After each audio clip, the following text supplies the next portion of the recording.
16 septembre 2023, une date historique qui marque un tournant décisif pour le Burkina, le Mali et le Niger, réunis au sein de l'AES. Avec cette alliance, ces trois pays s'engagent à renforcer leur coopération militaire et politique tout en affirmant leur souveraineté régionale dans un contexte de tension avec la CEDEAO. Retour ce soir sur la création de l'AES et les grandes actions pour la souveraineté, la sécurité, le développement économique et social des pays membres. Maria Matamboura. 16 septembre 2023, 16 septembre 2025.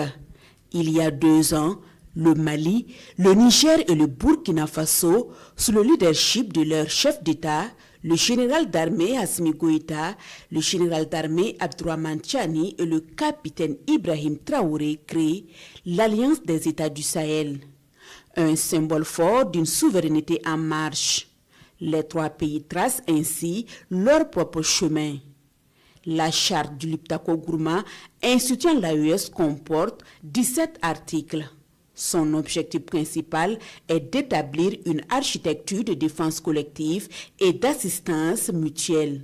Les parties signataires s'engagent ainsi à lutter contre le terrorisme sous toutes ses formes et la criminalité en bande. Il faut se protéger tout d'abord de toute ingérence étrangère.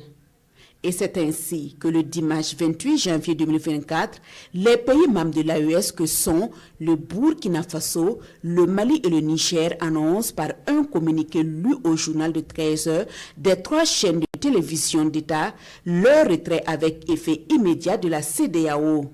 Très vite, dans le domaine militaire, le 7 mars 2024, un communiqué annonce la création d'une force conjointe anti-djihadiste entre ses États membres, à l'issue d'une réunion entre les chefs d'état-major des armées du Mali, du Burkina Faso et du Niger.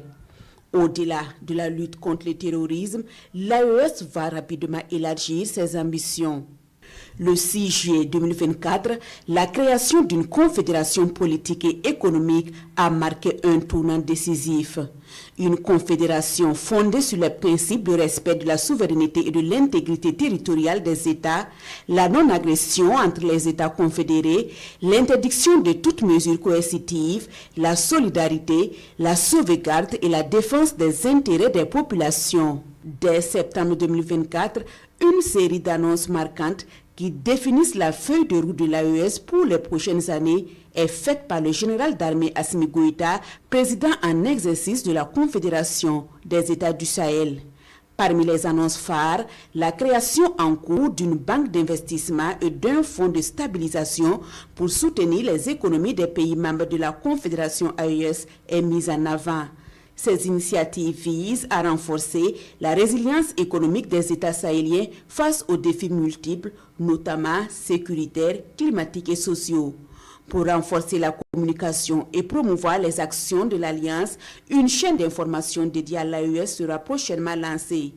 Cette initiative vise à donner de la visibilité aux actions des États membres et à diffuser des informations fiables sur les enjeux régionaux et internationaux touchant la zone sahélienne.